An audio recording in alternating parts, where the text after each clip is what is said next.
मुजरिम ख्वाह कितना ही ताकतवर और चालाक क्यों ना हो, एक ना एक दिन कानून के फंदे में फंस जाता है। एक ऐसे ही दरिंदा शख्स मुजरिम का इबरतनाक किस्सा, जिससे बड़े बड़े पुलिस ऑफिसर भी कांपते थे। कोई इसके खिलाफ गवाही देने को तैयार न था। इंस्पेक्टर नवाज खान ने चैलेंज कबूल कर लिया। अशफाक मेरी जिंदगी में आने वाले इन किरदारों में से है जिन्हें मैं आज तक नहीं भूल सका। अशफाक से मेरी पहली मुलाकात अमृतसर के ही एक थाने में हुई थी। उन दिनों वो पुलिस कॉलेज में तरबियत हासिल कर रहा था। पहली मुलाकात में ही वो मुझे अच्छा लगा था। लंबा निकला वक़्त, अच्छे नक्श, चौड़ी छाती और सफ़ेद कलियों जैसे दांत जो मुस्कुराते हुए बहुत अच्छे लगते थे। वो एक ज़हीन और खुशबाश लड़का था। अच्छे खाते पीते घराने से था। इसके वालिद फौज से मेजर रिटायर हुए थे। अमृतसर के एक साफ सुथरे इलाके में इनकी ज़ाती कोठी थी। इसके अलावा फार्मिंग का काम भी था। ऐसे घरानों के लड़के अमूमन पुलिस में नहीं आते। मालूम नहीं अशफाक कैसे आ गया। शायद इसने अपनी मरहूम माँ की ख्वाहिश पूरी की थी। इसकी माँ चाहती थी कि शोहर के जिस्म पर सरहदों के मुहाफिज की वर्दी है तो बेटे के सीने पर कानून के मुहाफिज की वर्दी सजे। अशफाक से मेरी दूसरी मुलाकात इस वक्त हुई जब वो अपनी माँ की ख्वाहिश पूरी करते हुए ASI बन चुका था और वर्दी पहनकर खुशी से उठलाता फिरता था। इन दिनों में जालिंदर में था। अशफाक मेरा मातहत बनकर मेरे ही थाने में आया था। बहुत जल्द वो थाने के अमले से घुल मिल गया।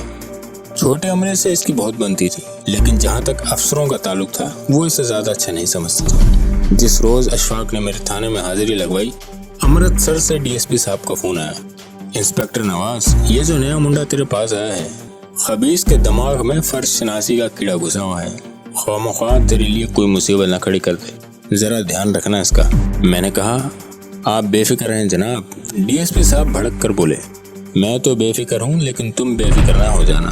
बदबख्त ऊपर खत लिख देता है DIG साहब को। एक थानेदार को मुअत्तल करा गया है तेरे पास। DIG से गहरा टांका लगता है इसका। DSP साहब काफी देर अशफाक के बारे जहर उगलते रहे। मैं भी जोरों शोर से उनकी हाँ में हाँ मिलाता रहा।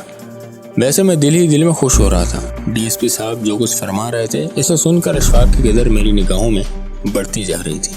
टेलीफोन पर गुफ्तगू खत्म हुई तो मैंने अशफाक को बुला लिया। इसने अंदर आकर बड़ा कड़ाकेदार सलूट किया और इजाजत लेकर सामने कुर्सी पर बैठ गया। हमेशा की तरह इसकी वर्दी साफ सुथरी और इस्त्री शुदा थी। वो कमर बिल्कुल सीधी रखकर बैठता था और बैठा हुआ भी अटेंशन लगता था। मैंने इससे इधर उधर की बातें छेड़ दी। बातों बातों में मैंने पूछा, तो शाहबाद के थानेदार बालकृष्ण का क्या चक्कर था यार? बालकृष्ण का नाम सुनकर अशफाक चौंका। फिर उसने बड़े अंदाज से जवाब दिया, जैसे उसे पहले पता हो कि मैं जल्द या बदेर इससे ये सवाल पूछूंगा। कहने लगा, नवाज साहब, हमें बताया जाता है कि अपने से बड़े हर अफसर की इज्जत करें, लेकिन अफसर का जुर्म देखकर आंखें बंद कर लेना भी तो इज्जत में शामिल है। और अगर यही इज्जत है तो मैं ऐसी बेइज्जती से बाज नहीं रह सकता। हमारा कानून कहता है कि हम रिमांड के बगैर किसी शख्स को 24 घंटे से ज्यादा अपने पास नहीं रख सकते। लेकिन क्या आप यकीन करेंगे, बालकृष्ण ने एक शख्स को 3.5 महीने से हवालात में रखा हुआ था। ना इसकी गिरफ्तारी डाली थी, ना इसके खिलाफ कोई रिपोर्ट दर्ज की थी। ये एक धोबी है। इस पर एक जिम्मेदार ने चोरी का इल्जाम लगाया था। वो चोरी पकड़ी भी गई, चोर भी पकड़े गए हैं, लेकिन धोबी की मुसीबत खत्म होने में नहीं आ रही थी। इसका कसूर ये था कि वारिसों ने थानेदार को नजराना नहीं दिया था। थानेदार धोबी को छोड़ता था और ना ही इसके वारिसों को। रोज थाने बुलाकर तंग करता था। धोबी की जवान बीवी 2-2 घंटे थाने में बैठी बालकृष्ण के फाहिश मजाक सहती रहती थी। एक रोज धोबी की बुढ़ी माँ ने मुझे रोते हुए बताया कि थानेदार हमसे 200 रुपये मांगता है, लेकिन ये 200 रुपये लेकर भी वो मुलजिम को छोड़ेगा नहीं, सिर्फ इसके खिलाफ पर्चा काटेगा। नवाज साहिब, जरा इंसाफ मुलाहिजा फरमाइए।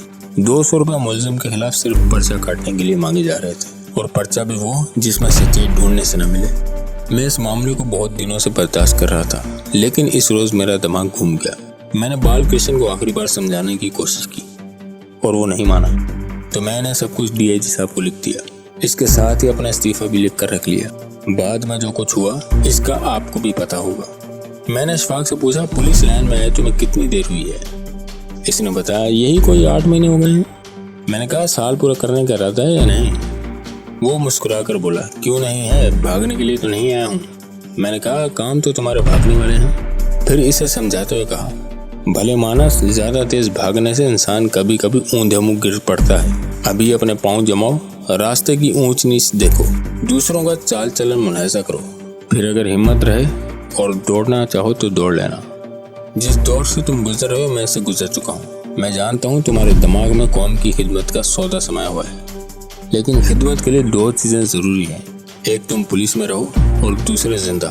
وہ مذاق کی بات کو بہت اچھی طرح سمجھتا تھا اور اسے لطف بھی اٹھاتا تھا۔